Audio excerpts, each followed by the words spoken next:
Shalom familia, gracias por acompañarnos en un estudio más aquí en la Biblia en su contexto. Recuerden que todas las semanas estamos cubriendo los mandamientos en la porción. Bueno, tratamos de cubrir todos los mandamientos, pero bueno, muchas veces estamos cubriendo uno o dos mandamientos en cada una de las porciones. Y esta semana continuamos con el libro de Deuteronomio, que nos corresponde la porción que se llama Y supliqué, que va desde el capítulo 3, verso 23 al capítulo 7, verso 11. En donde hay mucho para aprender, hay mucho para tener en cuenta de esta porción. Es una porción también muy conocida principalmente por el capítulo 6 y me gustaría que pudiéramos nosotros hoy analizar este capítulo, ya que mandamientos que se encuentran en la porción, los principales, se van a encontrar justamente en el capítulo número 6, ¿ok?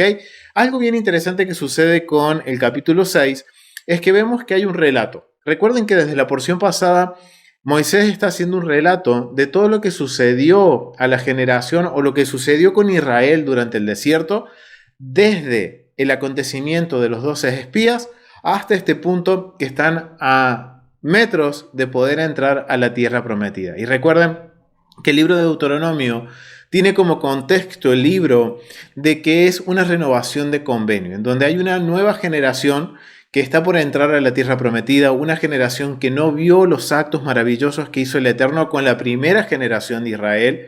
Entonces, es un recordatorio de todos los acontecimientos, y no solo eso, sino que es un repaso de todos los mandamientos que el Eterno le dio a Israel por medio de Moisés durante estos 40 años en el desierto.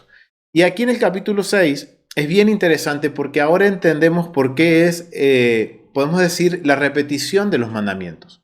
Porque a partir de ahora, cuando crucen a la tierra prometida, ahora Israel deja de ser una familia o un campamento militar, porque recuerden que cuando sale de Egipto el Eterno ve a Israel como un campamento militar. O sea, deja de ser una tribu nómade o un campamento nómade, que ahora al entrar a la tierra prometida va a pasar a ser una nación. Y por eso es tanto énfasis en la renovación de convenio, más que nada, más que renovar, es repetir para que esta nueva generación tenga como constitución nacional, cuando sea ahora una nación establecida en una tierra, los mandamientos del Eterno. Recuerden que Israel tiene que ser gobernado por una teocracia. ¿Qué quiere decir esto? Gobernados por Dios. Dios gobierna sobre Israel y quien da las leyes y los mandamientos, los estatutos y los decretos es el Eterno, ¿ok? Entonces es bien interesante cuando analizamos el capítulo 6 y vamos a considerar de la metodología de estudio que estamos utilizando, tanto la metodología como principalmente la escalera. Lo vamos a ver con respecto a la escalera educativa, porque necesitamos enfocarnos en algunos temas para poder entender el capítulo 6, ya que el capítulo 6 para nosotros es muy importante. Vamos a enfocarnos en lo que es el contexto del capítulo. Vamos a hacer aquí, perdón que aquí, ahora sí, vamos a tomar en cuenta el contexto del capítulo 6. Y también vamos a necesitar enfatizar un poquito más en cuanto al contexto cultural. Hacer énfasis en el contexto cultural para poder entender el vocabulario que se está usando en el capítulo 6. ¿Por qué es importante? Porque el capítulo 6 tiene una de las oraciones más importantes que nosotros proclamamos día tras día, 2 veces al día, que es lo que conocemos como el Shema Israel o Escucha Israel. El Eterno uno es. Y esa es una oración muy común, una oración, digamos que todo el tiempo la estamos haciendo, todos los días la estamos haciendo. Y hay un vocabulario bastante particular en esta oración que repetimos. Y muchas veces, como hemos aprendido, estamos regresando a las raíces de nuestra fe, estamos regresando a ser parte del pueblo. Recuerden que nosotros éramos extranjeros, no teníamos Dios, no teníamos promesas, no teníamos herencia, y a través de Yeshua ahora nosotros hemos sido injertados a un pueblo, somos considerados parte de un pacto y tenemos herencia. Entonces el Shema es parte de nuestra identidad. Y obviamente muchas veces lo empezamos a decir porque está dentro de nuestras oraciones diarias, pero muchas veces no le prestamos atención al vocabulario o realmente tratar de entender qué quiere decir este Shema Israel. Y el capítulo 6, cuando lo leemos por completo, vamos a ver que tiene una estructura, va a estar dividido en distintos temas y que tiene una estructura. De acuerdo a los comentaristas bíblicos, el capítulo 6 viene a ser como una especie de credo, que es decir, como la confesión, o más que una confesión, viene a ser como la declaración de fe oficial de Israel. Es una declaración en donde proclamamos nosotros con nuestros labios en el Dios, en la fe que creemos, o cómo nosotros creemos en Dios. Y esto en el mundo del Antiguo Medio Oriente tiene un contexto legal. Es decir, que el capítulo 6, cuando nosotros consideramos el contexto del capítulo, tiene una estructura narrativa que hoy lo podríamos decir que sería como el credo de Israel, o sea, como las creencias de Israel o como la certeza de la fe de Israel ante el mundo. ¿En qué creemos? Y por eso tenemos que nosotros proclamarlo 2 veces al día. Y esto tiene vocabulario que los sabios y que principalmente los eruditos bíblicos entienden que tiene un peso legal. Y vamos a ver que el capítulo 6 va a estar dividido en 4 partes. En la primera parte, que es del verso 1 al 3, tiene que ver con un preámbulo, una introducción. Después, en el capítulo 6, del verso 4 al 9, se nos da lo que es más que nada como una confesión. Y del verso 10 al 19, se nos da más que nada el por qué nosotros no tenemos que olvidarnos de lo que estamos recitando en el Shema Israel. Y por último, del verso 20 al verso 25, viene a ser el fundamento del credo de Israel. Porque recuerden, estos versos dice, y se lo enseñarás a tus hijos y a los hijos de tus hijos. Y entonces esto es como un recordatorio de generación tras generación, y esto es parte del credo, de la fe de Israel. Ahora vamos a tratar de investigar un poquito de qué se trata esto, y por eso me gustaría que leamos, vamos a ir a Deuteronomios capítulo 6 y vamos a leer del verso 1 al verso 9. Van a ser los versos que vamos a tomar de esta porción para nosotros poder analizar el vocabulario y poder comprender un poco más en profundidad qué es esto del Shema Israel. Y quiero invitar a mi hermano Sedequiel, si lo puede leer, o mi hermana Sara. Amén. Verso 1. Estos pues son los mandamientos, estatutos y decretos que Yahvé vuestro Dios mandó que os enseñase, para que los pongáis por obra en la tierra de la cual pasáis vosotros para tomarla, para que temas a Yahvé tu Dios, guardando todos sus estatutos y mandamientos que yo te mando, tú, tu hijo y el hijo de tu hijo, todos los días de tu vida, para que tus días sean prolongados. Oye pues, oh Israel, y cuida de ponerlos por obra, para que te vaya bien en la tierra que fluye leche y miel, y os multipliquéis como te ha dicho Yahvé tu Dios de tus padres. Oye Israel, Yahvé nuestro Dios, Yahvé uno es. Y amarás a Yahvé tu Dios y de todo tu corazón y de toda tu alma y con todas tus fuerzas. Y estas palabras que yo te mando hoy estarán sobre tu corazón y las repetirás a tus hijos y hablarás de ellas estando en tu casa, andando por el camino, al acostarte y cuando te levantes. Y las atarás como una señal en tu mano y estarán como frontales entre tus ojos. Y las escribirás en los postes de tu casa y en tus puertas. Amén, amén. Muchísimas gracias, mi hermano. Miren qué interesante. Empieza, como les decía, del verso 1 al verso 3 tenemos un preámbulo, en donde en este preámbulo, en esta introducción que hace Moisés a podemos decir, a este credo, al credo de nuestra fe, es la declaración legal de nuestra fe, en qué nosotros creemos. Eso es el Shema Israel, familia. Y vamos a tratar de entenderlo, porque quizás dirán, ¿cómo lo sé o cómo puedo yo demostrarlo? Familia, necesitamos indagar un poquito sobre lo que es el vocabulario que hay en estos versos, principalmente en estos primeros 9 versos. Porque miren cómo empieza. El preámbulo dice, es como, digamos, insta o nos está motivando, podremos decir, Moisés, a que pongamos por obra los mandamientos, estatutos y decretos de Adonai. Familia, yo quiero preguntarles, ¿conocemos lo que es o la diferencia que hay entre un mandamiento, un estatuto y un decreto? Porque para entender esto necesitamos nosotros comprender de qué se está hablando. Pueden poner en el chat, familia. Pueden escribir en el chat o dejarnos sus comentarios. ¿Conocemos lo que es la diferencia entre un mandamiento, estatuto y decreto? Es algo que necesitamos aprender, familia. No es lo mismo un mandamiento que un estatuto y un decreto. Y para eso yo quiero invitarte a que te suscribas a la Biblia en su contexto y vayas aquí a este canal y puedas buscar un estudio que habla sobre este tema. Tenemos un estudio que definimos básicamente lo que es un mandamiento, un estatuto y un decreto. Porque hace mucho énfasis lo que es Moisés en decir, estos pues son. Miren lo que dice Moisés. Estos pues son los mandamientos, los estatutos y decretos que Adonai vuestro Dios mandó que os enseñase. O sea que ya desde el vocabulario, si nosotros ahora usamos lo que es la narración, leemos correctamente, entonces nos está dando a entender que, ok, mandamiento, estatuto y decreto no es lo mismo. Que Dios dio estas tres cosas, ahora nosotros tenemos que aprender a qué se refiere. Y por eso los invito a que vayan y busquen este estudio que habla justamente de lo que son los estatutos, decretos y mandamientos. Algo que tenemos que tener en claro, familia. Entonces, es interesante que dice, tener en cuenta esto, que son los mandamientos que el Eterno nos dio a través de Moisés, que Moisés nos ha enseñado.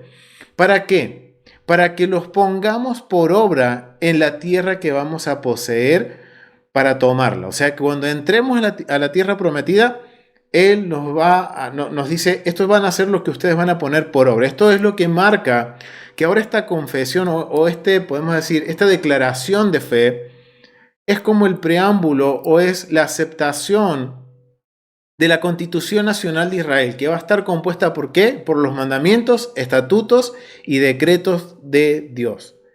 Y algo bien interesante que dice el verso 3, hace mucho énfasis en, oye pues, oh Israel, y cuida de ponerlos por obra, o sea que se nos encarga que los pongamos por obra.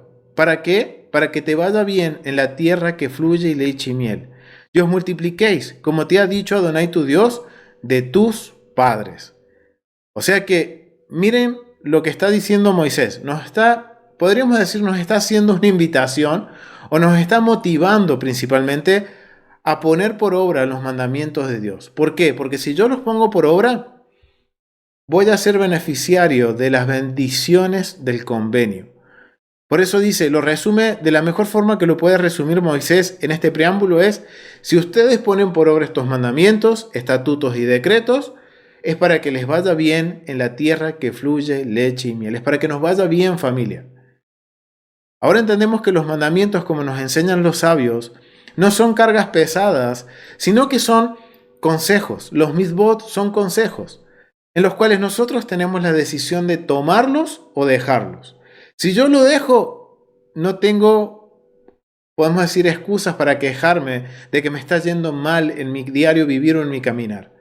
Pero si yo los tomo y los aplico y los pongo por obra, entonces, y esto estoy hablando de Deuteronomio capítulo 30, dice, escojan vivir, hemos escogido vivir. Obviamente que todo esto es un proceso que va a traer orden a nuestras vidas y por eso es la serie de estudios Restaura el Alma.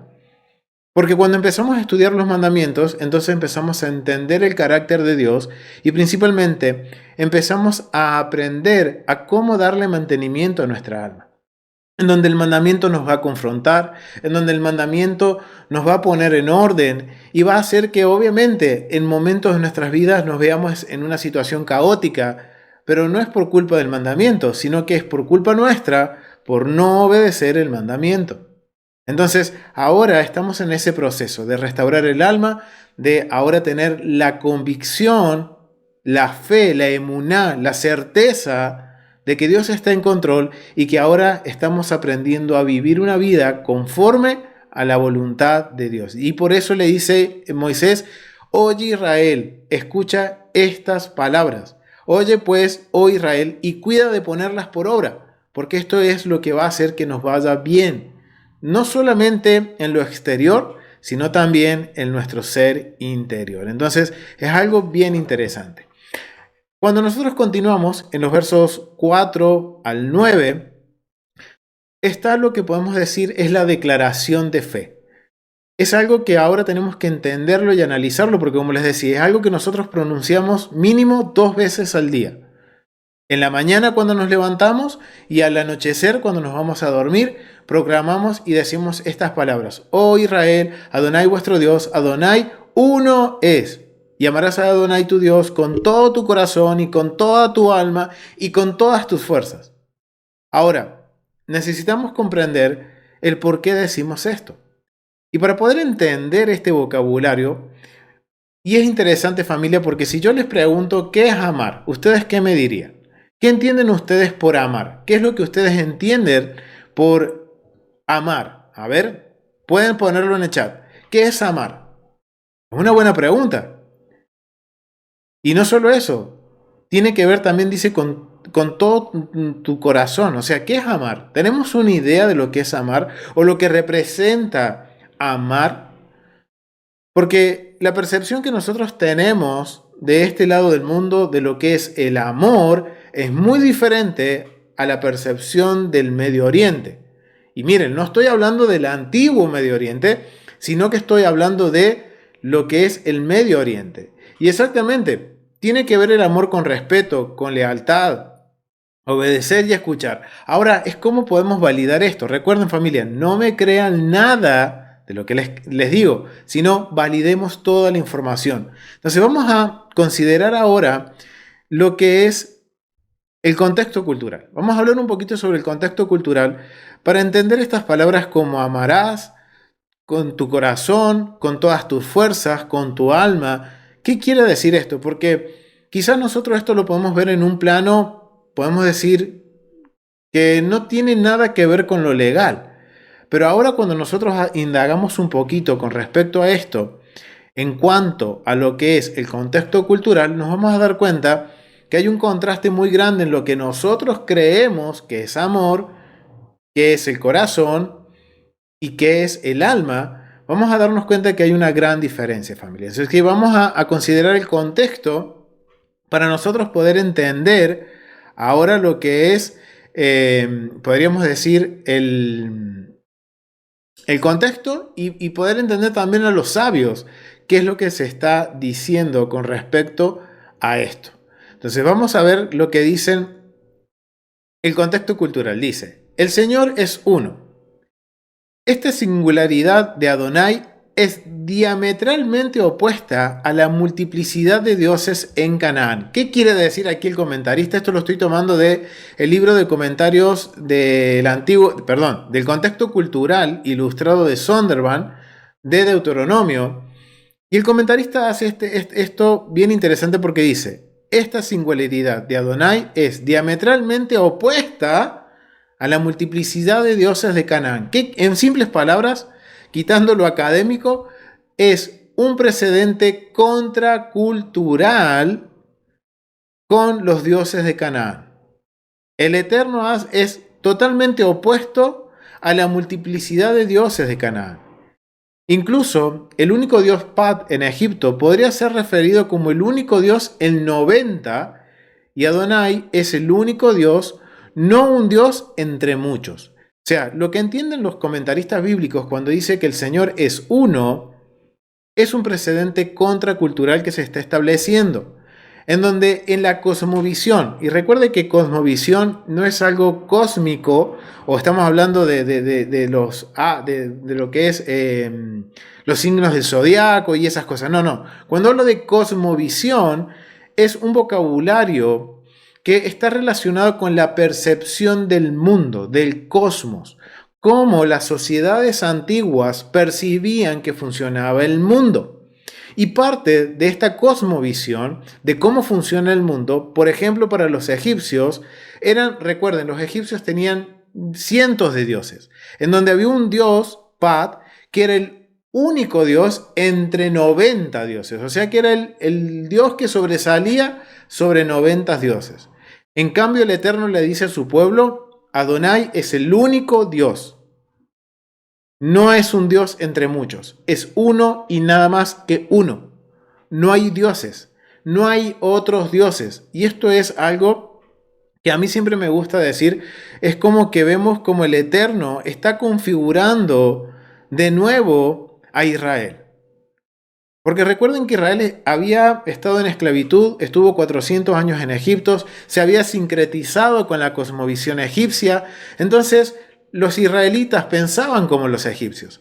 Pero ahora que el Eterno los saca de la esclavitud y los lleva a la tierra prometida, Dios tiene que configurar sus mentes nuevamente y quitar ese sincretismo y decirles las cosas, la cosmovisión de Israel no tiene que ser como la de Egipto, en donde existían muchos dioses y había un Dios principal, sino que para Israel hay un solo Dios y no hay otro Dios. Y eso es lo que entienden los comentaristas bíblicos. Vamos a ver qué más dice. Su carácter especial está salvaguardado en esta afirmación. Los antiguos eruditos del cercano oriente han sugerido leer esto como Adonai es nuestro Dios, Adonai es uno, o tal vez Adonai, nuestro Dios, es el único, pero solo hay un Dios único por definición. En el antiguo cercano oriente había muchos dioses, lo que creó todo tipo de confusión, ya que a menudo se oponían entre sí. En una inscripción sumeria, en Lil fue declarado rey solo su unidad, del mismo modo que Baal o el dios Mot afirmaron yo soy uno. Pero miren, habían distintos dioses y entre todos estos dioses ellos creían que eran uno, o bueno, las personas creían que era uno. Pero también gobernaron sobre otros dioses. Miren qué diferencia. Parece que un dios era supremo y gobernaba sobre otros seres divinos, dioses. Y esta era la cosmovisión del antiguo Medio Oriente, en donde había un dios que presidía sobre todos los dioses. En cambio, Israel dice, el Eterno uno es. No hay otro Dios, no hay dioses. Es interesante eso. Varios estudiosos en diferentes campos de especialización han demostrado recientemente que el monoteísmo, en una forma reconocible, práctica y conceptual, que existía al menos desde los siglos XV al XIV antes de la era común. En Egipto, el himno a Amón entre el año 1500 y 1400 antes de la era común, o antes de el Mesías, antes de la revelación religiosa de Akenatón en la religión egipcia entre el 1350 y el 1340, establece a Amón como creador de otros dioses. O sea, Amón como creador de otros dioses. Amón era como el único dios que había creado otros dioses. Y esto es un precedente contracultural muy grande cuando Dios dice, yo soy el único Dios.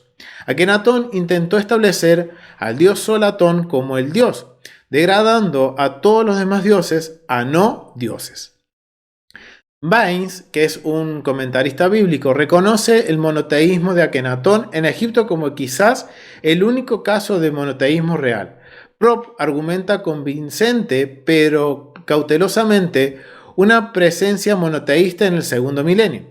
Rechaza los argumentos de que el monoteísmo israelita fue un producto de la era post-exílica después del 586 al 345 antes de la era común.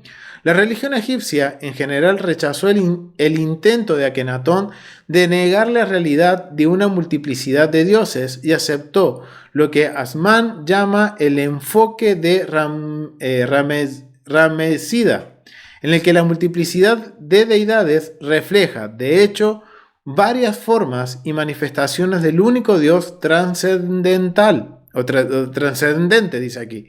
Amón fue el apogeo del pensamiento religioso en el antiguo Egipto.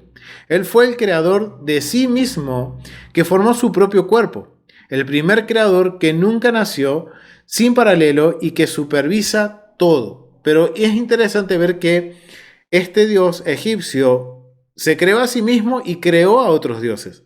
Y que obviamente lo que dicen los sabios, dice que no había un 100% un monoteísmo en Egipto porque no fue aceptado.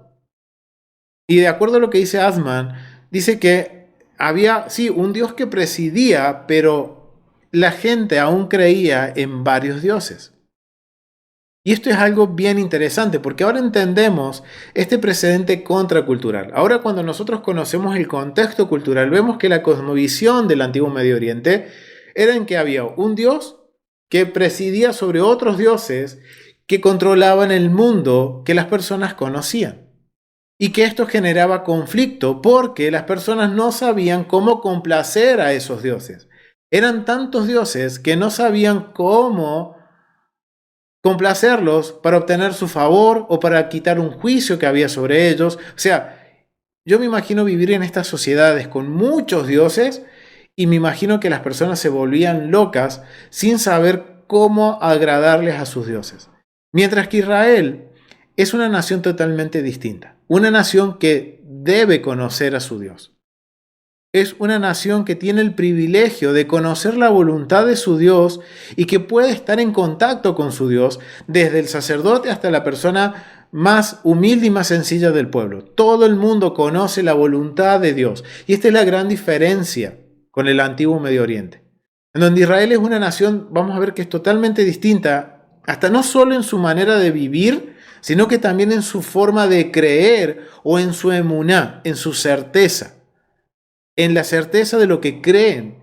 Israel, y esto es para nosotros que somos Israel, tenemos que tener este mismo concepto de que hay un solo Dios. No hay dioses y que hay un Dios superior que todos los otros dioses. No. O que hay una lucha cósmica entre dioses. Eso no es aceptable de acuerdo a los ojos de la Torá. Entonces, vemos que al conocer el contexto cultural, conocemos lo que es la percepción de la audiencia que está escuchando a Moisés. Y ahora entendemos que para la audiencia esto es algo que va a marcar un quiebre en la sociedad israelita, que va a hacer que sea distinta a las demás. Esto también aplica para el día de hoy en nosotros, porque hoy tristemente se cree en muchos dioses, aunque creo en Dios, pero también creo en otros dioses, y se hace este sincretismo. Familia, no hay nada nuevo bajo el sol. Lo que sucedió con el antiguo Medio Oriente e Israel, hoy está sucediendo en nuestros días. Y hoy nosotros somos llamados a marcar una diferencia, en donde no creemos en dioses, sino que creemos en el único Dios que creó los cielos y la tierra. Y tengan en mente esto, familia. Porque ahora vamos a ver el mandamiento. Ahora teniendo en mente lo que podemos comprender por el contexto cultural, ahora vamos a ir al mandamiento, porque, familia, reconocer que Dios es uno es un mandamiento dado por Dios. Y miren lo que dice el mandamiento. Vamos a tratar de analizarlo, ya teniendo en cuenta el contexto cultural, vamos a tratar de analizarlo. Dice, escucha, oh Israel, Hashem, nuestro Dios, Hashem, uno es. Ese es el mandamiento. La esencia del mandamiento es un mandamiento creer en la absoluta unidad de Hashem, que estamos totalmente subordinados a Él. Miren la esencia, es creer en absoluto de que Dios es uno, que no hay dioses, y que estamos totalmente subordinados a Él, o sea que somos sus siervos. La ley del mandamiento. Este mandamiento difiere a Éxodo capítulo 20, verso 2.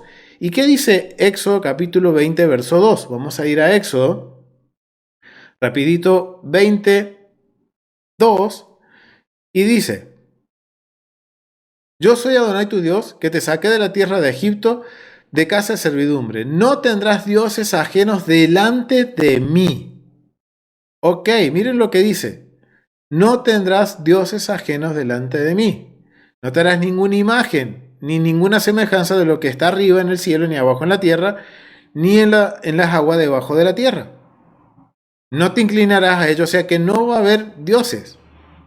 Ok, pero miren qué interesante. Yo soy Adonai tu Dios, que te sacó la tierra de Egipto de casa de servidumbre. Ok, difiere mucho y investiguen ese mandamiento. Lo hemos estado cubriendo en lo que es aquí en Restaura el Alma. Y tiene que ver en que Israel no puede tener una mente dividida, en que existen dioses, sino que es un único Dios. Acá entonces es muy diferente, porque este mandamiento dice, porque esta última ley, este último mandamiento, nos ordena creer en la presencia de Hashem.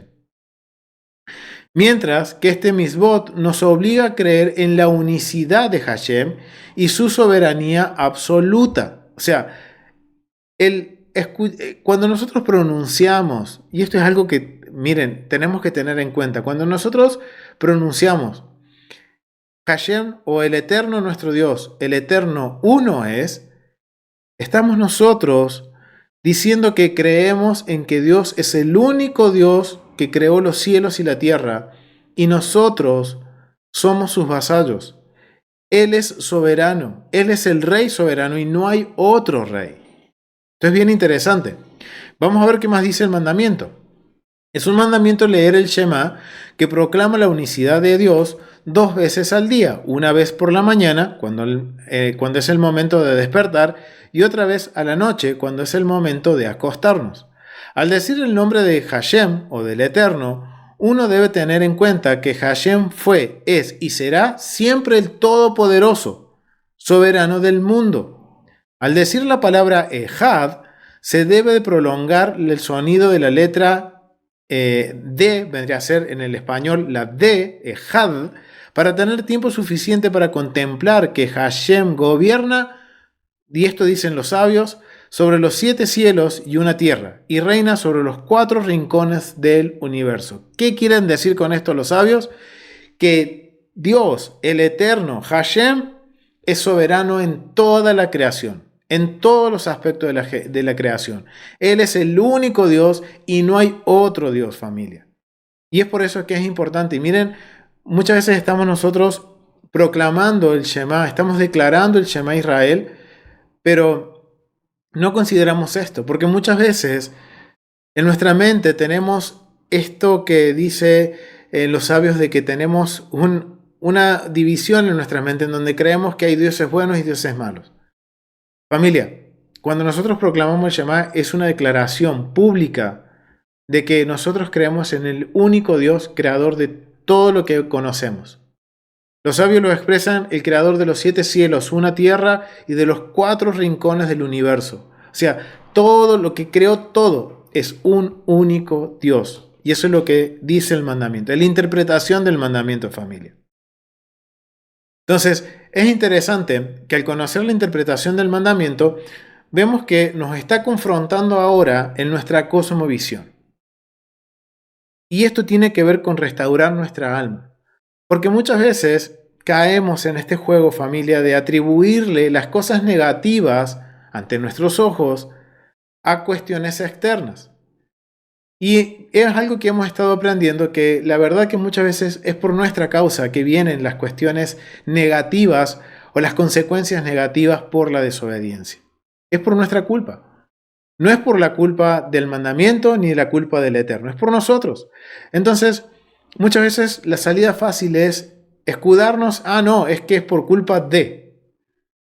Y cuando nosotros pronunciamos el Ejad, cuando nosotros pronunciamos el Shema Israel, el Escucha Israel, nosotros con nuestros labios estamos diciendo de que Dios es el único Dios y que no hay otros factores que pueden influir en nuestra vida, solamente que es Dios quien puede influir en nuestras vidas.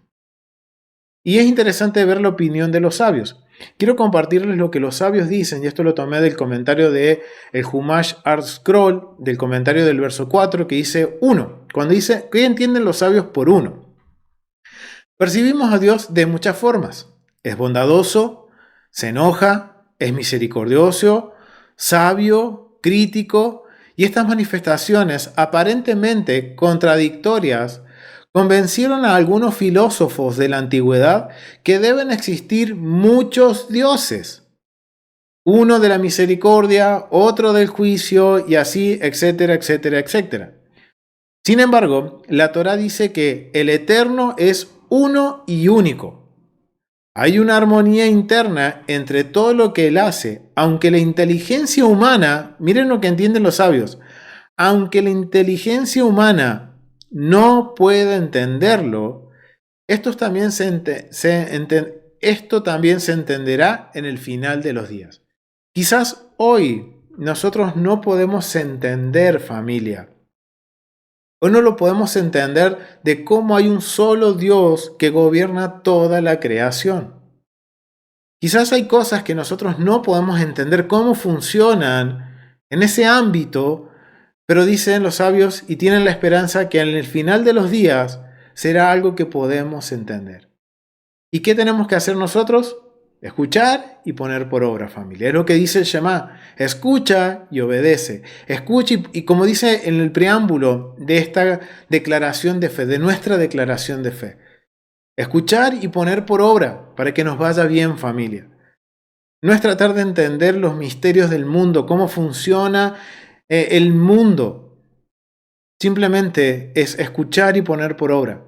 Porque hay cosas que nuestra inteligencia humana no las va a entender hasta el final de los días, si al Eterno se le place revelarnos esos misterios y esos secretos. Pues eso es algo bien interesante que dicen los sabios, pero es algo que nosotros no podemos entender. Dice, cuando sean iluminados los caminos de Dios. Rabí Gedalía compara estos conceptos con un rayo de luz observado a través de un prisma. Aunque la persona que lo ve percibe toda una diversidad de colores, sigue siendo un solo rayo de luz. Del mismo modo, las múltiples manifestaciones de Dios son realmente una sola. O sea, vamos a ver que en la Escritura se nos va a hablar de un Dios que se enoja, que es bondadoso, que es misericordioso, sabio. Y muchos han interpretado que, son distintos dioses. Y un ejemplo es la Trinidad, familia. Y eso es algo que no va conforme a las Escrituras.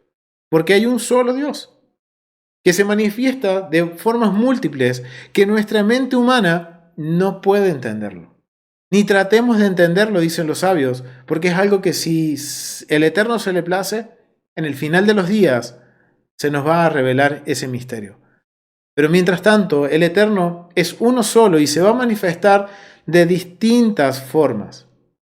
Así como dice el ejemplo, y es muy bueno el ejemplo que da Rabí Gedalía, que es como la luz que entra por un prisma. Entra un rayo de luz blanco y cuando pasa por el prisma se abre en diversos colores. Son las distintas manifestaciones que provienen del mismo Dios. Y ustedes dirán, ¿y cómo esto lo podemos validar por la Biblia? Miren, vamos a ir a Deuteronomio, justamente unos capítulos antes del capítulo 6, en el capítulo 4 dice lo siguiente. Mire, vamos a ir al capítulo 4 y quiero invitar a mi hermano Sedequiel que lo pueda leer. Vamos al capítulo 4, verso 29 al 30. No sale la imagen. Ok, ahora sí. Ok, ahora sí.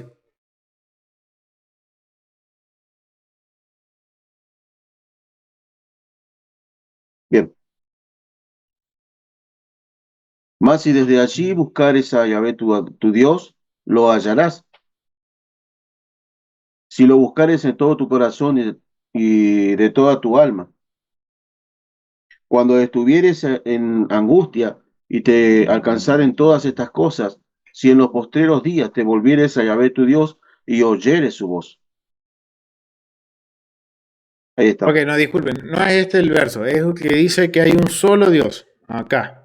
Acá, 39, perdón. 39 al 40, lo tengo acá marcadito. Aquí es mi hermano, 39 al 40. ¿Qué dice? Acá vamos a validar que hay un solo Dios. Bien. Aprende pues hoy, reflexiona en tu corazón que Yahvé es Dios arriba en el cielo y abajo en la tierra, y no hay otro. Y guarda estos estatutos y sus mandamientos, los cuales yo te mando hoy, para que te vaya bien a ti y a tus hijos después de ti, y prolongues tus días sobre la tierra que Yahvé tu Dios te da para siempre. Amén. ¿Qué dice?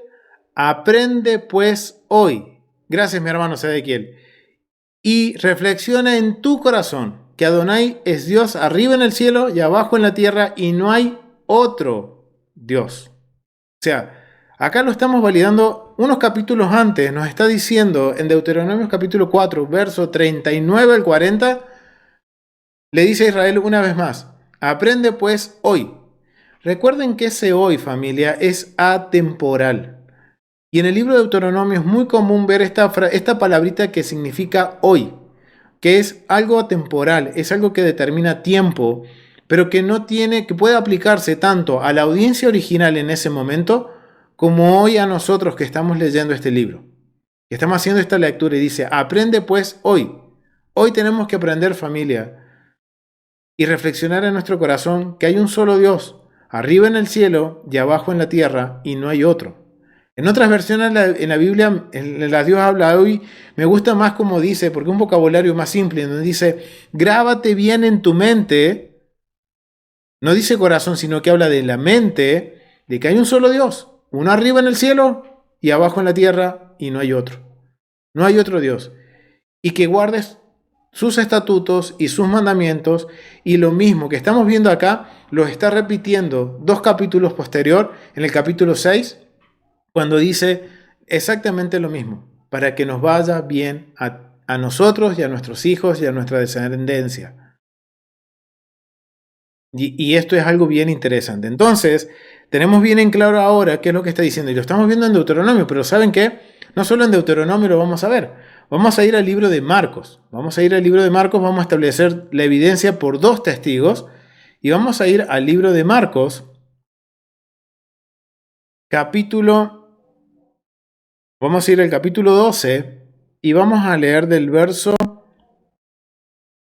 vamos a ir del verso 28, si puedes leer, mi hermano Sedequiel, al verso 34.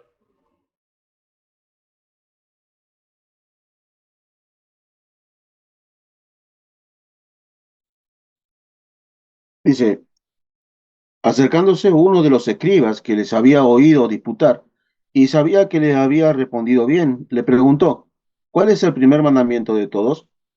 Jesús le respondió, el primer mandamiento de todos es, oye Israel, el Señor nuestro Dios, el Señor uno es. Y amarás al Eterno de tu Dios con todo tu corazón, y con toda tu alma, y con toda tu mente, y con toda tu fuerza. Este es el principal mandamiento. Y el segundo es semejante. Amarás a tu prójimo como a ti mismo. No hay otro mandamiento mayor que estos. Entonces el escriba le dijo, bien maestro, ¿verdad has dicho?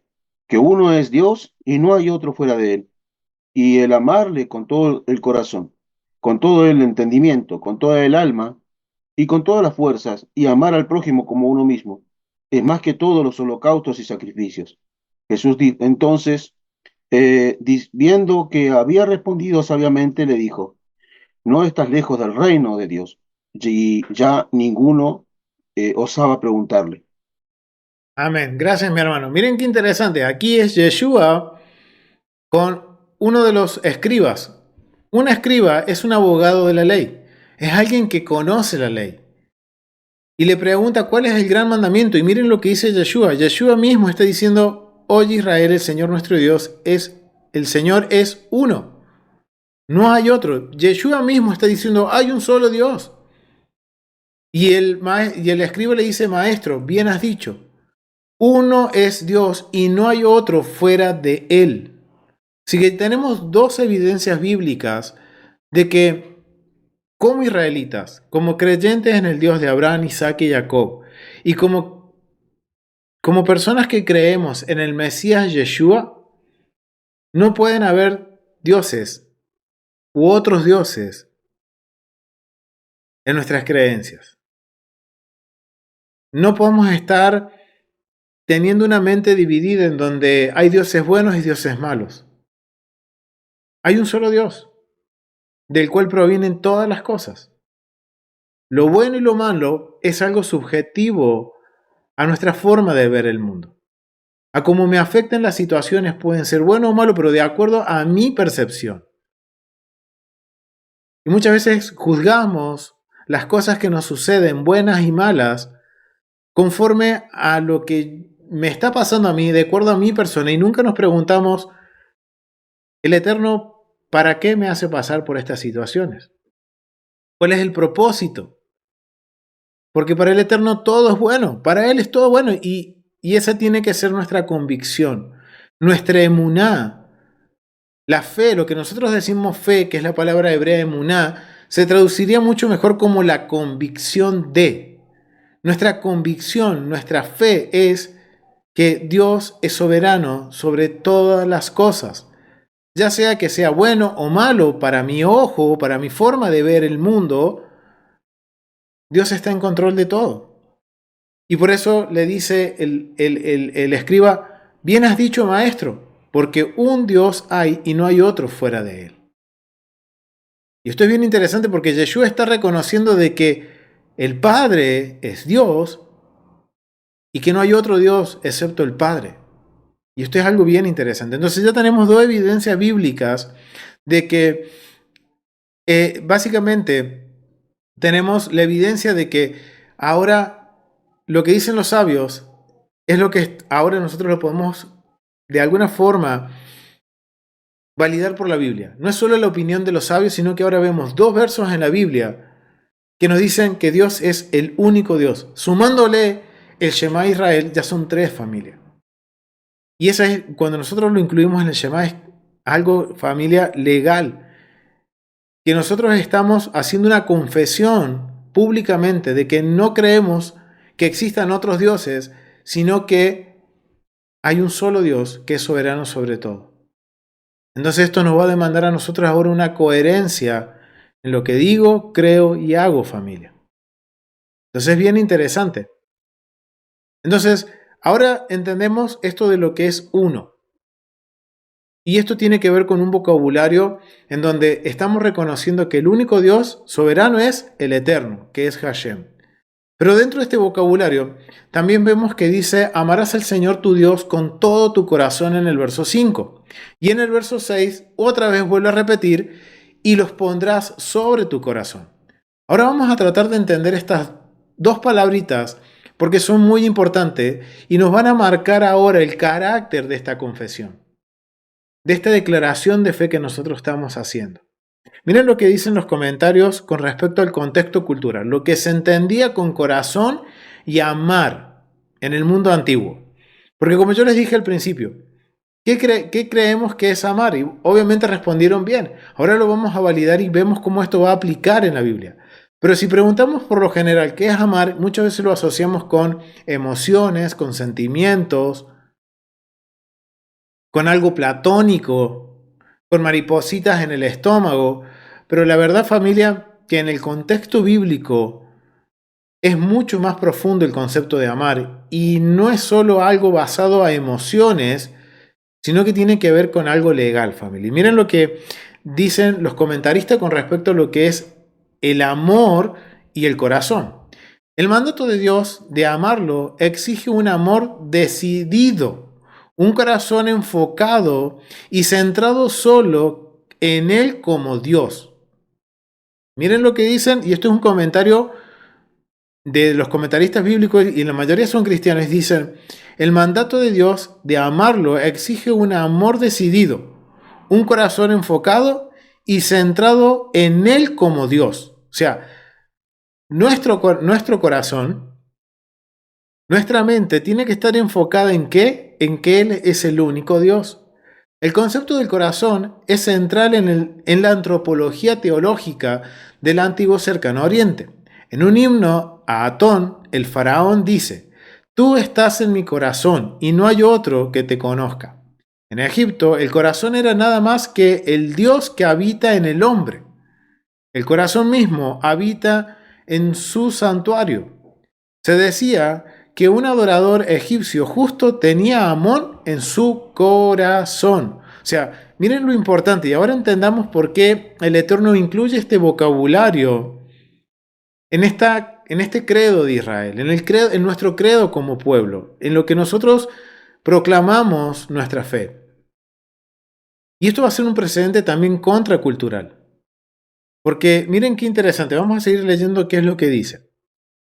Amarás al Señor tu Dios con todo tu corazón. El gran rey, el soberano, en su trono en su tratado soberano vasallo, en el antiguo Cercano Oriente, esperaba que su vasallo lo amara, no solo de una manera legal, sino con fervor y compromiso emocional. O sea que no era solo una emoción o un sentimiento, sino que también tiene un carácter legal.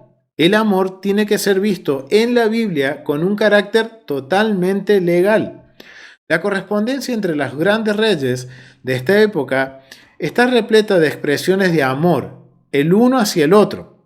Los reyes de Egipto, Babilonia, Asiria, Ati, Mitani y sin duda otros, el club de los hermanos reales, exudan hermandad, lealtad, amor mutuo.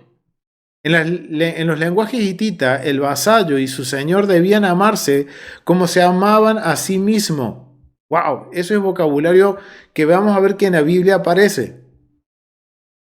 Dice amarse a sí mismo. O sea, el amor tiene que ser como en sí es la lealtad.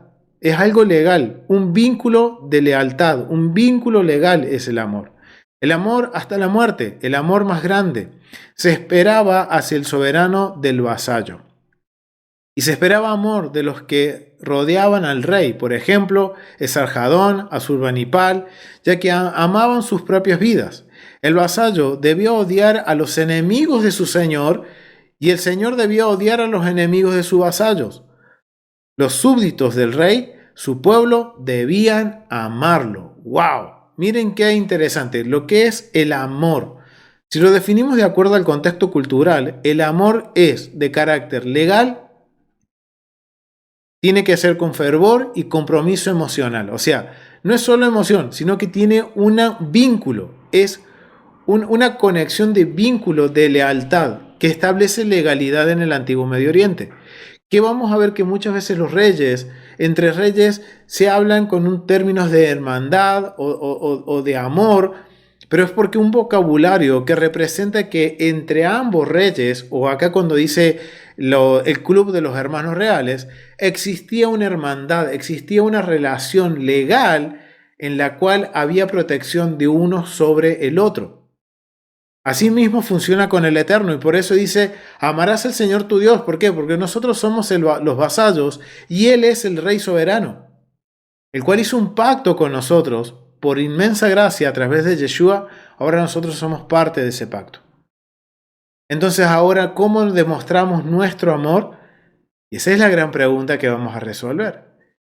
Porque el amor es lo que mi lealtad al Rey soberano que me protege, que me da salvación, que me da una promesa, que me da heredad, yo tengo que demostrarle con lealtad, con amor. Dice, si lo vemos en el contexto, en el vocabulario de cuando se escribió la Biblia, recuerden, la Biblia es para nosotros, pero no fue dirigida a nosotros.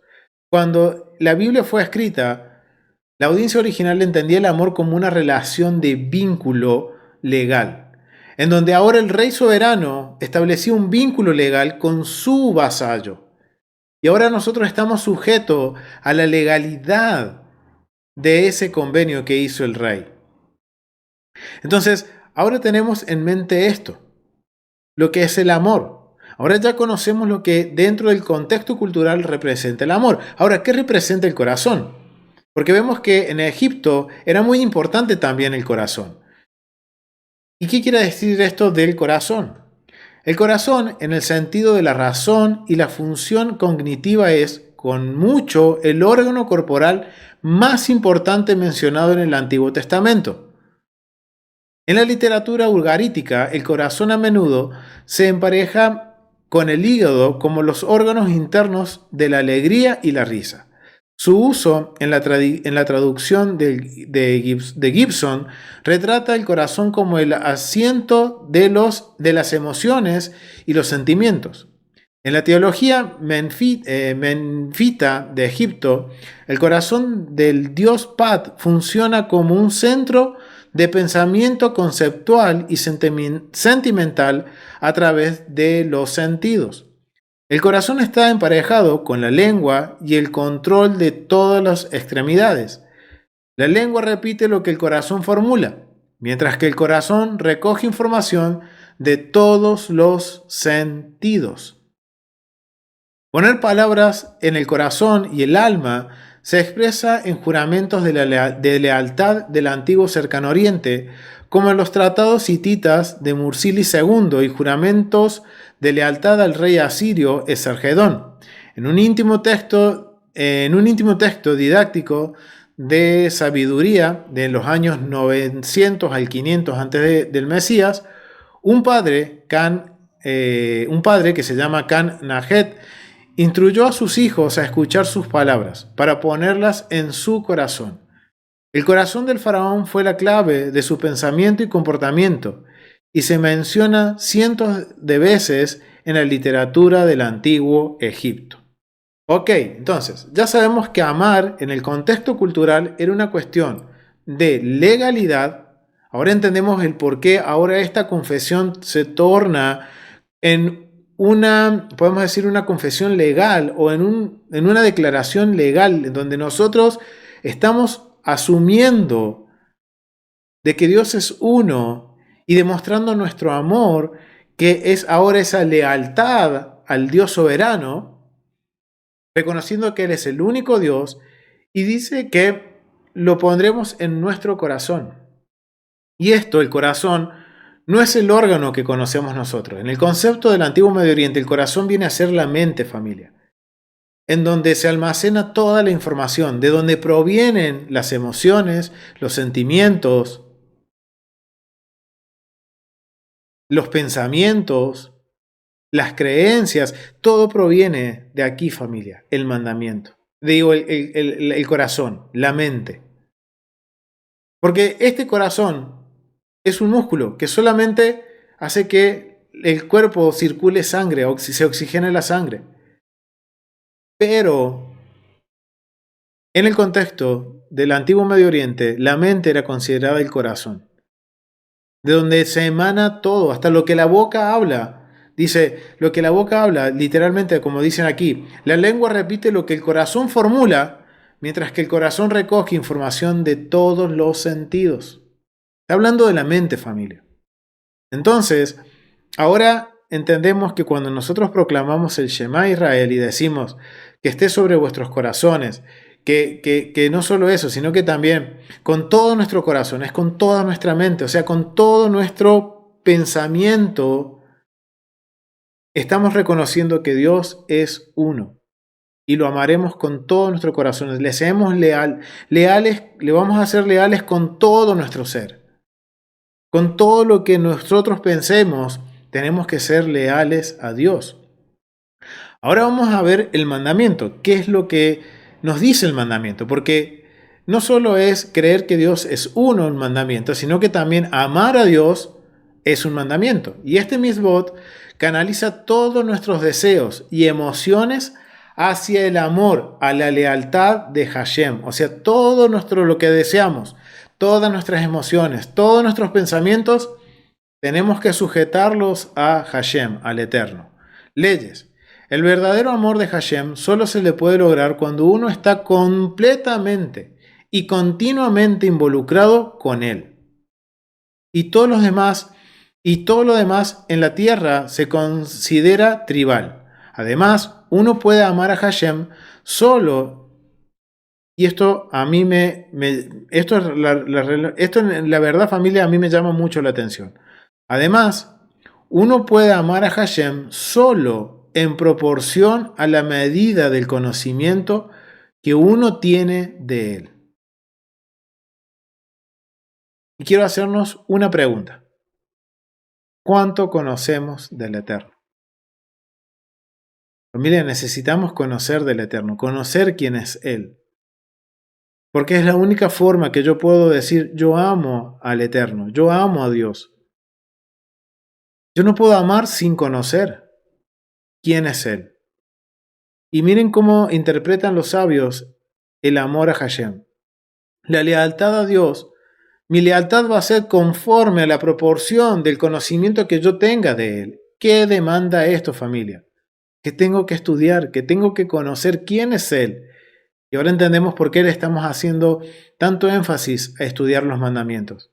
Porque es la forma en la cual yo voy a conocer quién es Él.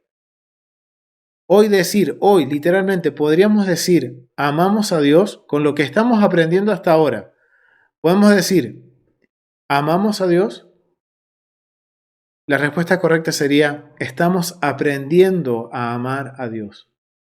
Estamos aprendiendo a entender lo que realmente es amar a Dios, ser leal a Dios. Porque el mandamiento nos dice, la esencia es que Todos nuestros deseos, emociones, pensamientos, todo tiene que estar ligado al Eterno. Y es algo que estamos aprendiendo y que muchas veces no pasa. No pasa, familia. Y eso nos pasa a todos porque estamos en este proceso de aprender. Miren qué más dice el mandamiento. Por lo tanto, uno debe dedicarse a aprender y a adquirir un entendimiento de la grandeza de Hashem. ¿Cuántos de nosotros entendemos cuán grande es Hashem? ¿Cuán grande es Dios? Es más, hasta hay un coro que dice, ¿cuán grande es Él? Tenemos que entender, familia, tenemos que aprender, o sea, nos demanda dedicarle tiempo a conocer al Eterno. Lo mismo sucede con las relaciones humanas. Para establecer una relación tenemos que pasar tiempo, aprender, conocer a la otra persona. Sucede exactamente con el Eterno. La complejidad de su creación y su... Miren, voy a leer de vuelta todo esto. Por lo tanto, uno debe dedicarse a aprender y adquirir un entendimiento de la grandeza de Hashem, la complejidad de su creación y su preocupación simultánea por el bienestar de cada uno y toda criatura por igual. De esta manera, uno puede llevarse a sí mismo a amar a su Creador. Entonces, la frase sería a destacar y que no tenemos que olvidarnos, familia, es: uno puede amar a Hashem solo en proporción a la medida que uno lo conoce. Yo quiero amarlo con todo mi ser, porque parte del Shema dice que lo vamos a amar con todo nuestro ser, con todo nuestro corazón, con toda nuestra mente. Entonces, tenemos que, ahora esto nos va a demandar a nosotros esforzarnos más en estudiar y en conocer la voluntad de Dios. Miren lo que dice también este mandamiento. Incluida en este mitzvot en este mandamiento está el principio de causar que el nombre de Hashem puede darse a conocer al mundo y enseñar a la gente a amarlo. Esta es nuestra función como Israel. Si yo amo a Dios, yo voy a poder enseñar a que el mundo conozca quién es Dios y que la gente lo pueda amar. La forma ideal de hacer esto sería que uno estudie Torah, cumplir todos los mitzvot y vivir la vida como un verdadero judío de la Torah, como un verdadero israelita. Esto lo estoy tomando de un recurso judío, por eso dice judío, pero es de un verdadero israelita de la Torah. La protección ganada de tal forma de vivir eventualmente hará que otros se den cuenta de que cuán justo y bueno son los caminos de la Torah de Hashem y su nación. Sin embargo, si las intenciones de uno son solo para honor y gloria personal, será algo que no logrará alcanzar. ¡Wow! Los sabios son bastante concretos en decirnos que nuestra función es que nosotros primero tenemos que amar a Dios, estamos aprendiendo a amar a Dios para que el mundo lo pueda conocer y que la gente lo ame. ¿Cómo vamos a hacer vamos a generar un efecto en el mundo? Ahora la pregunta sería, ¿estamos haciendo ese efecto en el mundo? ¿O qué es lo que estamos haciendo? Y si no estamos haciendo un efecto en el mundo, familia, es porque la verdad es que estamos aprendiendo a conocer a Dios. O, en los peores de los casos, ni siquiera nos estamos enfocando en conocer a Dios. Y estamos buscando el honor propio, la gloria propia, el beneficio propio, lo cual no va a alcanzar para que nosotros podamos impactar el mundo. Y nuestra función como Israel es impactar el mundo. Y cuando yo estoy haciendo el Shema Israel, yo estoy asumiendo que mi vida va a impactar el mundo. ¿De qué forma? Estudiando Torah, poniendo por obra los mandamientos y viviendo una vida como un verdadero israelita. Marcando una diferencia. Cuando me vean a mí, no me van a ver al mundo, sino que van a ver a un israelita, van a ver al Mesías, van a ver al Eterno por mi forma de vivir. Ahora lo que tenemos que preguntarnos, y esto es parte de restaurar nuestra alma, ¿qué es lo que el mundo está viendo de mí? ¿Qué es lo que mi familia está viendo de mí? Y si hay algo que no va conforme a la Torá, ok, tengo que corregir eso. Y familia, démonos por agradecidos de que el Eterno paso a paso nos está enseñando. Y cada vez nos tenemos que acercar más a Él, con el propósito de conocerlo más a Él. Mientras más lo conocemos a Él, nuestra vida tiene que ser transformada. Pero si mi vida no está siendo transformada, entonces solamente lo estoy amando de palabra, familia, de los labios hacia afuera. Y eso es algo que tenemos que corregir. La perspectiva del mandamiento. El Sefer HaHinuch declara al final de esta mitzvah: aquel que dedica sus pensamientos, tiempo y energía a cosas mundanas solo para obtener placer, comodidad y honor, y no para el propósito de un mitzvah, para cumplir la voluntad de Hashem, él está violando descaradamente este mandamiento e incurre en un gran castigo. ¡Wow!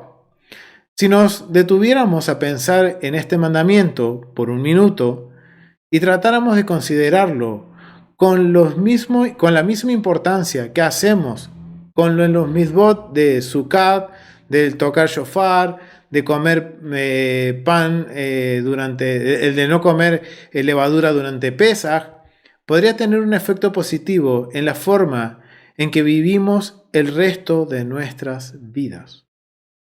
O sea, miren, muchas veces nosotros no nos percatamos de este mandamiento, del mandamiento de amar a Dios.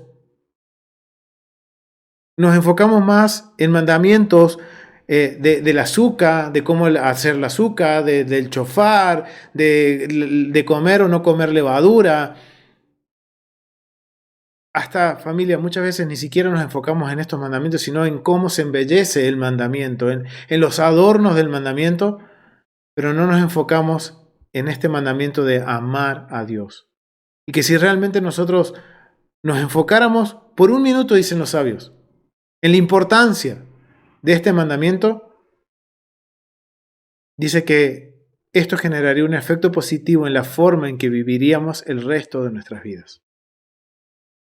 Porque si yo me enfoco en amar a Dios, voy a conocer quién es Él, voy a aprender los mandamientos, entonces mi vida va a cambiar, mi realidad va a cambiar, mi forma de ver el mundo va a cambiar. Y miren qué interesante lo que dicen con respecto a estos últimos dos versos, los sabios, para que podamos analizarlo de acuerdo a la perspectiva hebrea, no a la perspectiva que conocemos de este lado del mundo occidental, en donde el amor es solo algo emocional, sentimiento, místico. No. Vamos a tratar de entender esta parte, ya que el mandamiento nos dice que el amar, si nos meditamos, si le damos importancia por unos minutos, por un minuto, nos ponemos a pensar en este mandamiento de amar a Dios, ¿cambiaría el resto de nuestras vidas? Entonces vamos a indagar qué es lo que dicen los sabios. Ya conocemos que en el contexto cultural, el amar tiene que ver con algo legal que genera un vínculo en el cual yo tengo que obedecer lo que mi rey soberano me establece, odiar lo que él odia, amar lo que él ama. Lo que Dios dice que es abominable, para mí tiene que ser abominable. Yo no puedo decir, amo a Dios, pero lo que Dios dice es abominable. No, para mí no es tanto así. No, respeto a los demás. No. Lo que es abominable para Dios es abominable. Y para mí tiene que ser igual. Entonces vamos a meditar en esto y vamos a ver qué es lo que los sabios dicen y nos enseñan con respecto a esto. Amar a Dios. El hombre expresa su amor a Dios al cumplir su mandamiento con afecto y cariño. No existe comparación entre aquel que sirve a su amo por amor y el que lo hace por temor. El que actúa por temor hace las cosas a su manera y se siente que las labores le son demasiado difíciles, de acuerdo a Rashi. En tanto que aquel que actúa por amor hará cualquier sacrificio por el objeto de su afecto. ¡Wow! ¡Wow! Esto sí es interesante. El que actúa por temor, o sea, sí, por temor, no por reverencia, sino por temor, hará las cosas a su manera si siente que si siente que los labores son demasiado difíciles. Algo que tenemos que cuidarnos, familia. ¿Realmente es reverencia que tenemos por el Eterno o temor? Y si estamos haciendo conforme a lo que yo quiero, como yo digo, la verdad es que estoy diciendo que, de acuerdo a lo que dicen los sabios, las labores que Dios me ha dado, el obedecer los mandamientos, son difíciles para mí. Pero si yo lo amo, yo voy a hacer un sacrificio. Por más que a mí me duela o me cueste o vaya en contra de lo que yo creo, si yo amo a Dios, voy a obedecer esos mandamientos. Si el amor es un sentimiento, ¿cómo se le puede ordenar a alguien que ame? La Torá responde a esta pregunta con los siguientes versículos, señalando que los judíos, o sea, los israelitas, deben tener la mente ocupada en la Torá, estudiarla y enseñarla. Cuando meditamos en la grandeza de Dios, en sus actos maravillosos y en la creación, y vemos en ella su sabiduría incomparable e infinita, de inmediato sentimos amor por Él y lo alabamos, permitiendo que nos embriague el anhelo de conocerlo. Y esto lo dice Rambam. Familia, ¿alguna vez nos hemos puesto a meditar en los actos maravillosos de Dios, en la creación, en su grandeza, en estudiar su Torá,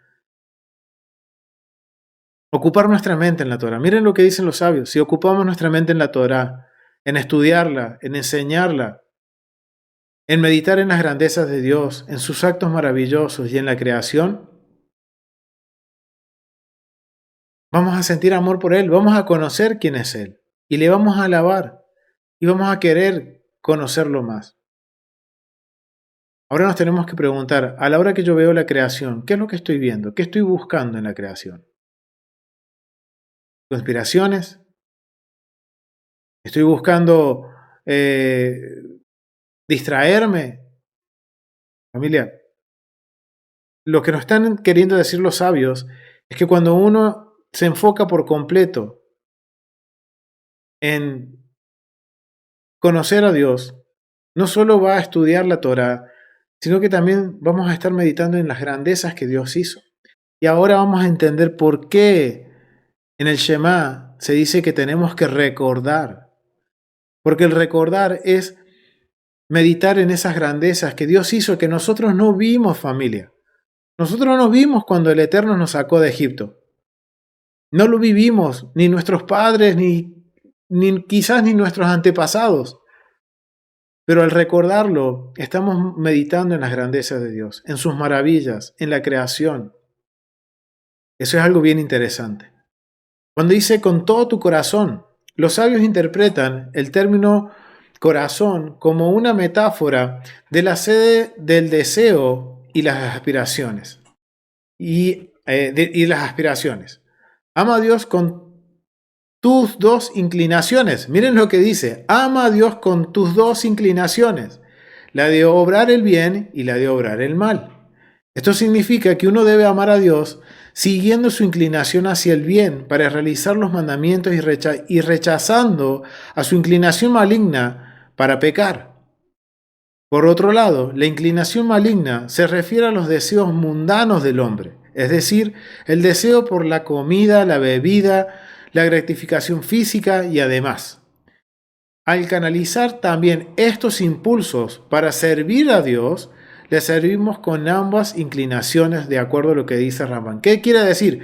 Que todo mi ser, todo tengo que yo inclinarlo hacia Dios, servir a Dios. Y si yo me enfoco a servir a Dios, yo voy a poder vencer mi mala inclinación. Y es un proceso, familia. Y dicen, con toda tu alma, dice. Es decir, aunque tu devoción a Dios te cueste la vida, de acuerdo a lo que dice Rashi, miren lo que dice, con toda tu alma. Es decir, aunque tu devoción a Dios te cueste la vida. Familia, algo que nos tenemos que preguntar. Si el día de mañana hay persecución, ¿estamos dispuestos a dar la vida por Hashem? Es algo que tenemos que preguntarnos, familia. Porque recuerden, el Shema es algo legal y lo estamos proclamando y lo estamos diciendo públicamente. ¿Estamos dispuestos a dar la vida? Miren lo que dicen los comentaristas. Esto se refiere a la inusual situación, idolatría, adulterio y asesinato, en el que la halajá prescribe que la persona debe morir en vez de pecar. Los sabios explicaron, debemos amar a Dios incluso si Él toma tu vida, dando a entender que si un judío o un israelita debe morir por su fe, debe someterse al martirio con la actitud de que no está cayendo víctima de un asesino humano, sino de que ha ascendido hasta un grado espiritual tan elevado en que puede entregar su alma a Dios. El gran rabí Akiva, y yo los invito a que busquen y conozcan la historia de este rabí, se sentía lleno de alegría mientras lo torturaban atrozadamente sus vengadores. A sus incrédulos discípulos les explicó. Y acá yo les voy a leer un fragmento de lo que el Rab Akiva le enseñó a sus discípulos. Y esto a mí me hizo mucho pensar, el Rab Akiva me hace pensar mucho, familia, en el nivel en el cual nosotros estamos dispuestos a amar a Dios. El Rab Akiva es una demostración física y real de lo que es amar a Dios. Porque el Rab Akiva sí lo estaban, y vamos a leer la historia, un pedacito de la historia. Lo estaban torturando, le estaban dando azotes, pero porque él estaba enseñando Torah. Y los romanos no querían que se enseñara Torah, y por eso lo torturaron. Y él por su fe entregó su vida. Y de acuerdo a lo que nos dicen los sabios, esto fue un nivel alto de espiritualidad. Y miren lo que dice la historia del Rab Akiva con respecto a este suceso. Durante la época del Rab Akiva, el gobierno romano decretó que los judíos no pudieran estudiar Torah. Rabbi Akiva, sin embargo, ignoró el edicto y continuó enseñando Torah en reuniones públicas. Finalmente fue capturado, encarcelado y sentenciado a muerte. Cuando Rabbi Akiva fue llevado a la ejecución, fue justo en el momento del Shema de la mañana. ¡Wow! Mientras desgarraban su carne con peines al rojo vivo y el dolor abrasador quemaba su cuerpo, su cara se iluminó con gran alegría y recitó las palabras del Shema. Con una devoción perfecta e inigualable. Asombrado por esta vista, los discípulos del Rabí Akiva le preguntaron sobre el origen de su felicidad, a lo que él les respondió: toda mi vida me preocupé de cómo podría cumplir siempre la mitzvah, el mandamiento de amar a Hashem con toda tu alma. ¿Qué significa? Amar a Hashem a Hashem con un amor perfecto. Aunque me quiten la vida, por lo tanto, anhelaba esta oportunidad con todo mi corazón. Y ahora eso es el momento de la verdad finalmente. Y es ahora el momento de la verdad finalmente ha llegado. ¿No debería estar totalmente regocijado de que Hashem me haya concedido mi deseo?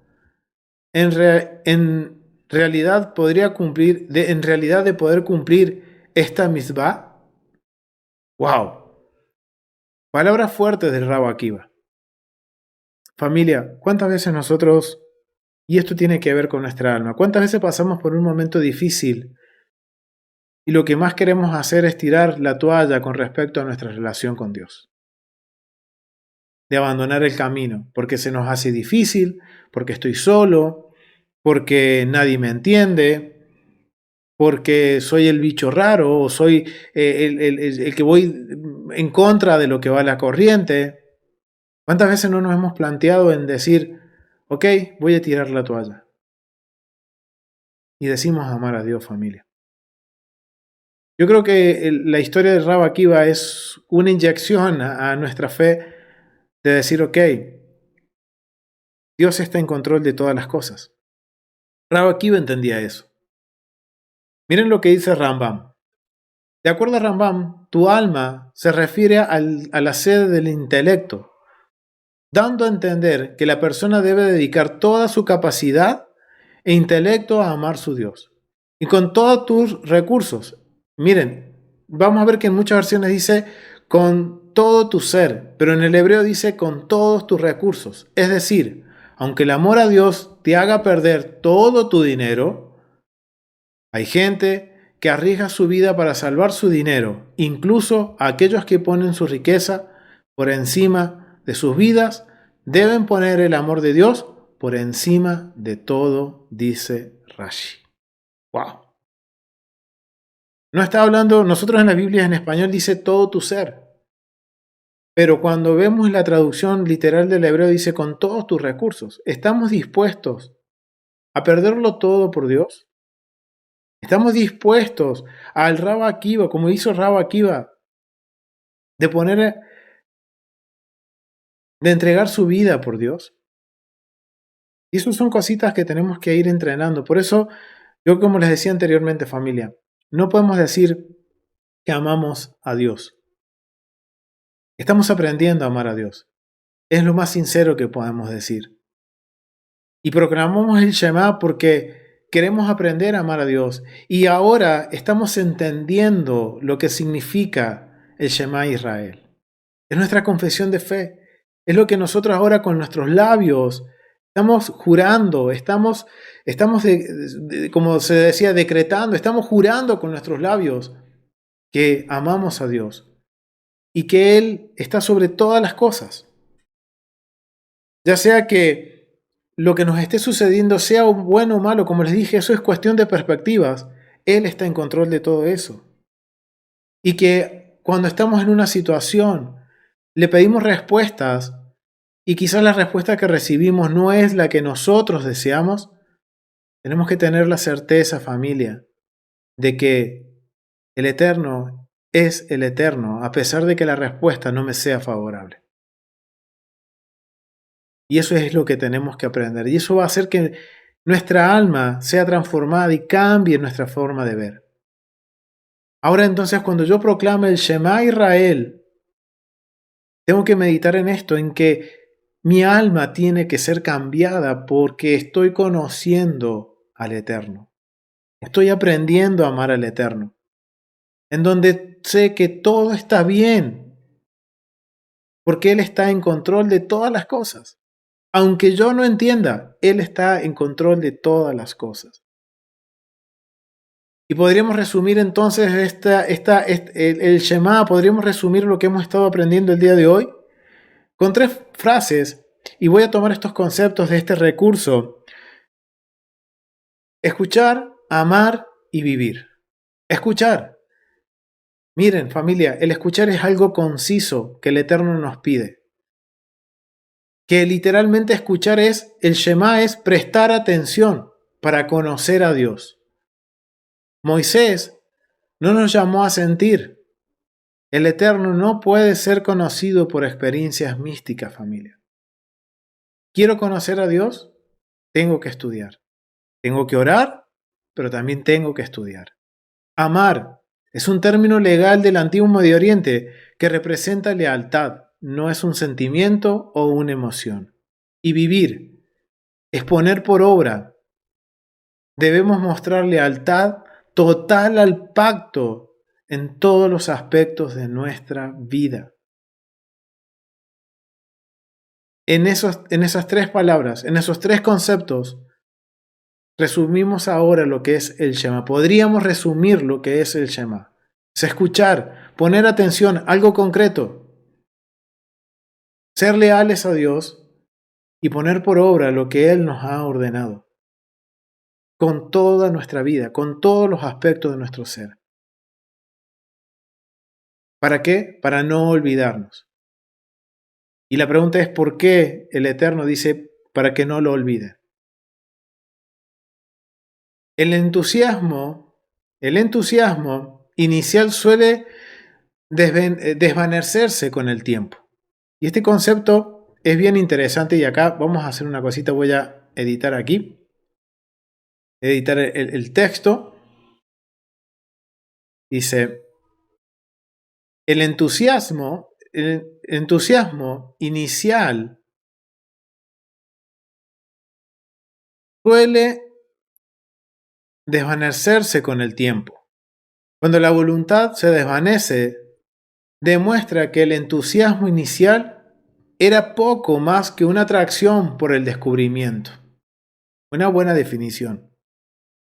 Por eso recordamos el pacto para no olvidar de quién es el Eterno. Y por eso repetimos 2 veces al día el Shema Israel. Para que no quede solamente en una emoción, que no quede solamente en un entusiasmo o en la moda, sino que sea algo que transforme nuestras vidas. ¡Wow, familia! La verdad ahora vemos que el Shema es más profundo. Este ciclo hemos podido no solo entender el Shema en el contexto cultural, sino que también ir un poquito más profundo a cómo aplicarlo a nuestras vidas. Y al darnos cuenta que estamos en un proceso de amar a Dios. Y que ahora, cuando nosotros estamos aprendiendo a amar a Dios, tenemos que ir haciendo un efecto alrededor nuestro. De ir procurar a transformar vidas o hacer conocer la palabra del Eterno. Pero no es solo por lo que yo digo, sino más bien por lo que yo hago, en cómo me comporto, en cómo es mi estilo de vida. Y eso, dicen los sabios, va a hacer que genere un efecto positivo en el mundo para que conozcan a Hashem y quieran acercarse a la Torah. Depende de nosotros ahora, familia. Entonces ahora cuando proclamemos el Shema, lo hagamos con toda la intención, con todo nuestro corazón, con toda nuestra mente, meditando, Señor, quiero aprender a amarte. Quiero aprender a conocerte. Quiero saber quién eres tú. Y que mi vida sea un reflejo de nuestro Mesías Yeshua y del Eterno. Lo vamos a dejar hasta aquí, familia. Ha sido un gusto compartir este estudio, esta porción de Bait Hanan en hebreo, que significa y supliqué. Y la verdad, como siempre digo, familia, al estudiar los mandamientos, nos va a poner en una situación en la cual tenemos que ascender, familia, no descender. Tenemos que ascender. Y el ascender demanda esfuerzo, familia. Y por eso estamos en este proceso juntos, aprendiendo, conociendo más de Dios. Y miren, mientras más conocemos a Dios, más aprendemos a amarlo. Así que, familia, ha sido un gusto. Continuaremos la semana próxima con los mandamientos de la porción que viene del libro de Deuteronomio. Shalom, familia. Nos vemos en un próximo estudio. Shalom.